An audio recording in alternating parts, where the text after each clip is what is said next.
अस्सलाम वालेकुम जी। आज हम बनाएंगे भिंडी का सालन। उसके लिए हमने कढ़ाई ली है। कढ़ाई में ऑयल डाल लिया है। ऑयल गर्म होने पे हमने इसमें भिंडी डाली है। जब ऑयल हमारा फुल गर्म हो चुका था, लेकिन ऑयल को हमने बिल्कुल दरमियानी से हल्की आंच पे गर्म किया था, और जितनी देर भिंडी फ्राई होगी आंच हमारी मीडियम से ज़रा लो की तरफ ही रहेगी। मीडियम आंच पे इसको फ्राई करेंगे।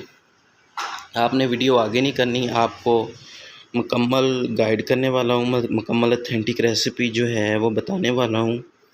तो कहीं से भी आपने वीडियो आगे नहीं करनी, और अगर वीडियो अच्छी लगे तो आपने लाइक कमेंट करना है और चैनल को सब्सक्राइब भी लाजमी कर लेना है। फ्राई होते होते जब भिंडी ये देखें जी अपना कलर चेंज करने लग गई है, हमने इसको लाइट ब्राउन करना है, लेकिन अभी ये फुल लाइट ब्राउन नहीं हुई, तो इसको हम अभी फ्राई करते रहेंगे और साथ के साथ इसको हिलाते रहेंगे, वरना किनारों वाली ज़्यादा हो जाएगी। ये देखें जी, इस कंडीशन पे जाके अब इसको हमने निकाल लिया है। ये कलर देख लें आप, भिंडी का इस तरह का कलर होना चाहिए, बिल्कुल लाइट ब्राउन सा। उसके बाद दोबारा कढ़ाई को हमने चूल्हे पे रख लिया और इसमें ऑयल डाल लिया है हमने। ऑयल में हमने प्याज डाले हैं। अब प्याज़ों को बिल्कुल हल्का सा ब्राउन होने तक फ्राई किया जाएगा घी में, और इसको भी बिल्कुल मीडियम से हल्की आंच पे ही बनाया जाएगा। ये कंप्लीट सालन जो है बिल्कुल हल्की आंच पे ही बनता है। ये देखें जी, ये जो है फ्राई होना शुरू हो गया प्याज हमारा, और इसको जो है हम इस तरह हिलाते रहेंगे, साथ के साथ हिलाना लाजमी है। जब इसने हल्का सा भी कलर चेंज करना शुरू किया, उस टाइम पे हमने इसमें 2 जवे लहसुन के और बिल्कुल आधा इंच अदरक वो पीस के हमने डाल दिया इसमें।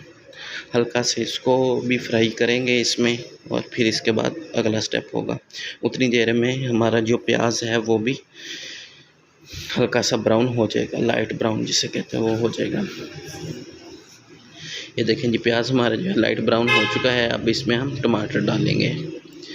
ये देखें जी, ये आगे हमारे टमाटर, टमाटरों को डाल के हिला देंगे। टमाटरों को हमने इस मसाले में गलाना है, तो जब तक गलेंगे नहीं हम मसाले को फ्राई करते रहेंगे। और अगर आपका मसाला नीचे लगने लगे तो आप इसमें हल्का सा पानी भी डाल सकते हैं, ताकि हमारे प्याज टमाटर अच्छी तरह गल सकें। यहाँ पे मैंने इसमें हल्का सा पानी लगाया और इसको पकने के लिए छोड़ दिया। अब इस टाइम पे इसमें हमने नमक डाला है, मिर्चें डालेंगे। नमक, मिर्च और हल्दी आपने हस्बे ज़ायक़ा डालनी है, जिस तरह की आपको पसंद है। और इसमें एक और चीज़ के 1 किलो भिंडी अगर होगी आपकी, तो उसमें तकरीबन 5 से 6 प्याज आपके डलेंगे। इसमें प्याज काफ़ी ज़्यादा डलते हैं भिंडी के सालन में। देखें जी, नमक, मिर्च और हल्दी इसमें डल गई।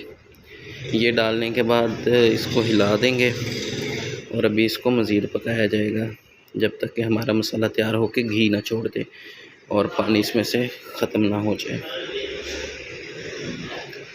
ये देखें जी, इसको इस तरह हिलाते रहेंगे,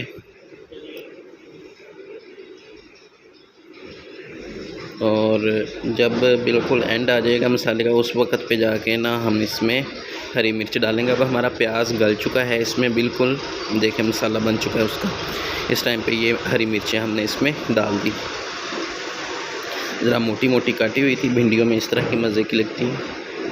आप चाहें तो बारीक भी थोड़ी काट सकते हैं। अभी इसको मज़ीद पकाया जाएगा, अभी हमारा मसाला मुकम्मल तैयार नहीं हुआ।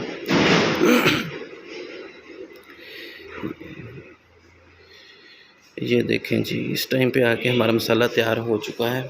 ये इस टाइम पे आके हमारा मसाला तैयार है बिल्कुल जी। इसमें फ्राई हुई हम भिंडी डाल देंगे।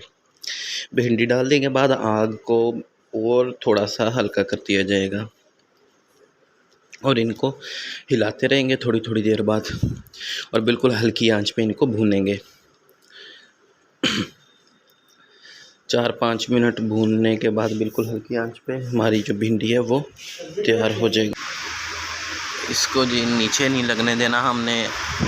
आंच हल्की रखने की वजह भी यही है कि ये जो हमारी जो कढ़ाई है उसके पेंदे में ये मसाला ना लगे, जले ना,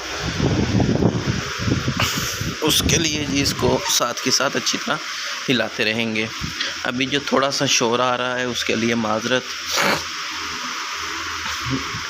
नेक्स्ट वीडियो में इंशाल्लाह कोशिश करेंगे कि ये जो लास्ट पे, इस वीडियो के लास्ट पे ये जो थोड़ा सा शोर आ रहा है ये भी ना आए। ये देखें जी, इस तरह इसको भूनते रहेंगे। तकरीबन 5 मिनट भूनने के बाद इसको जी आग को बंद कर देंगे और हमारी जो सब्ज़ी है वो तैयार है।